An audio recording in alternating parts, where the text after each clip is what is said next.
मित्रों नमस्कार, मैं हूं राकेश कुमार। आप देख रहे हैं मत अभिमत। मित्रों, बिहार में डबल इंजन की सरकार है। जदयू भाजपा के साथ बिहार में शासन कर रही है, केंद्र में भाजपा की सरकार है। लेकिन स्थितियां कुछ ऐसी बनी हुई है कि अब शिक्षकों को वेतन देने में भी बिहार सरकार की स्थिति डवाडोल नजर आती है। और उसके पीछे कारण भी बहुत बड़ा है, जिसे आप सुनेंगे तो निश्चित रूप से आपको आश्चर्य होगा कि डबल इंजन के सरकार में इतना तालमेल आखिर कैसे हो सकता है।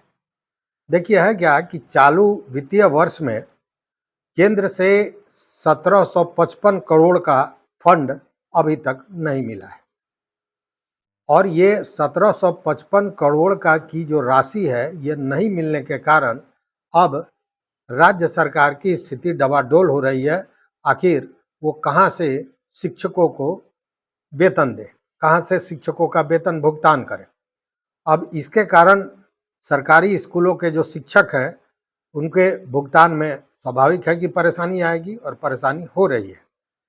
अब इसको लेकर शिक्षा विभाग ने वित्त विभाग के पास संचिका भेजी है, और संचिका में उनसे परामर्श मांगा गया है कि इस स्थिति में आखिर क्या किया जाए।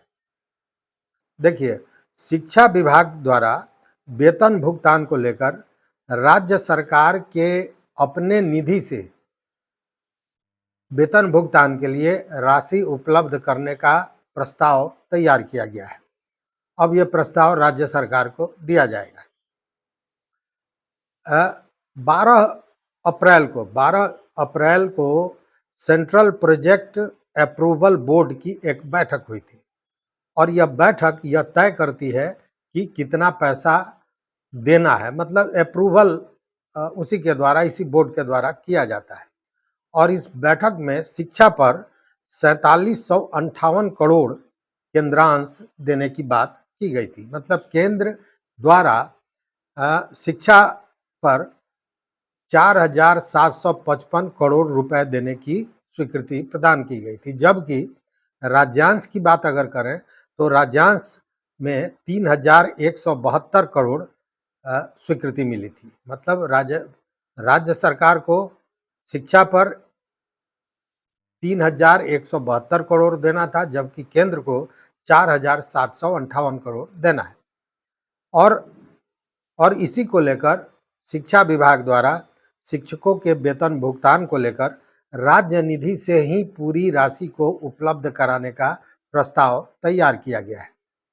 मीडिया रिपोर्ट की अगर माने तो शिक्षा विभाग के एक उच्चस्थ पदाधिकारी द्वारा यह बताया गया कि इस वर्ष केंद्र ने बिहार के प्राथमिक शिक्षकों के वेतन के लिए स्वीकृति राशि मई में ही उपलब्ध कराने की बात कही है। और ये मई चल रहा है, आज 18 तारीख है, लेकिन अभी तक वह राशि नहीं मिली है। और इसके चलते राज्य सरकार को, मतलब शिक्षा विभाग को, शिक्षकों के वेतन देने में भारी कठिनाई का सामना करना पड़ रहा है। हालांकि यह भी बताया जा रहा है कि राज्य सरकार द्वारा अपनी योजनाओं से पूरे पैसे का इंतजाम किया जा रहा है, या पूरे पैसे का इंतजाम किया गया है कि खुद के पैसे से वो वेतन भुगतान कर सके। केंद्र द्वारा 1,90,000 शिक्षकों के वेतन के लिए राशि मंजूर की गई थी। मतलब जो ये केंद्र सरकार जो मदद करती है, सहायता राशि देती है, उसमें उन्होंने 1,90,000 शिक्षकों के वेतन भुगतान के लिए ही स्वीकृति प्रदान की थी। मतलब उसी की राशि केंद्र सरकार देती।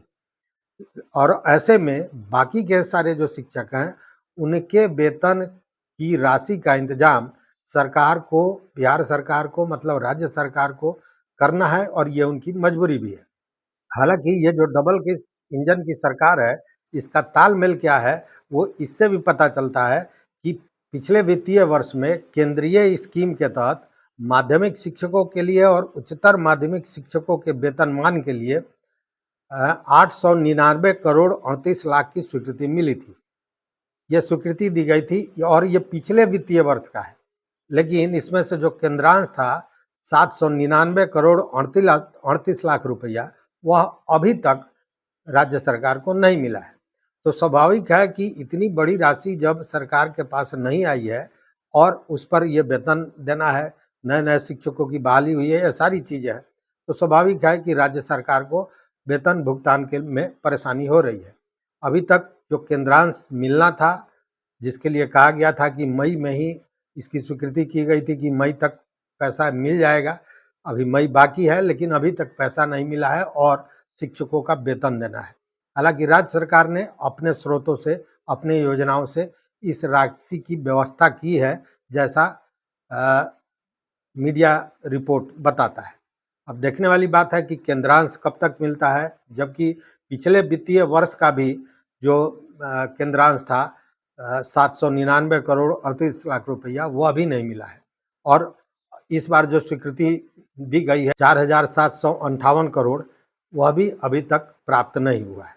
वैसे में अब देखने वाली बात होगी कि राज्य सरकार किस तरह इस राशि का इंतजाम करती है अपने योजनाओं से और शिक्षकों का वेतन भुगतान किया जाता है। लेकिन यह बात तो सही है कि केंद्र सरकार द्वारा जो सहायता देनी चाहिए थी ससमय, वो नहीं मिलने के चलते कहीं न कहीं राज्य सरकार भारी परेशानी में फंसा हुआ है और ऐसे में शिक्षकों के वेतन को लेकर असमंजस की स्थिति बनी हुई है।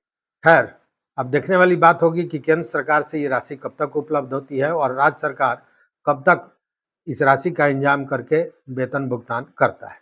तो इस वीडियो में बस इतना ही। अगर चैनल पर नए हो तो निश्चित रूप से सब्सक्राइब कीजिए, लाइक कीजिए, दोस्तों के साथ शेयर कीजिए और पूरे मामले पर अपना विचार जरूर दीजिए। देखते रहिए मत अभिमत। बहुत बहुत धन्यवाद। बहुत बहुत धन्यवाद।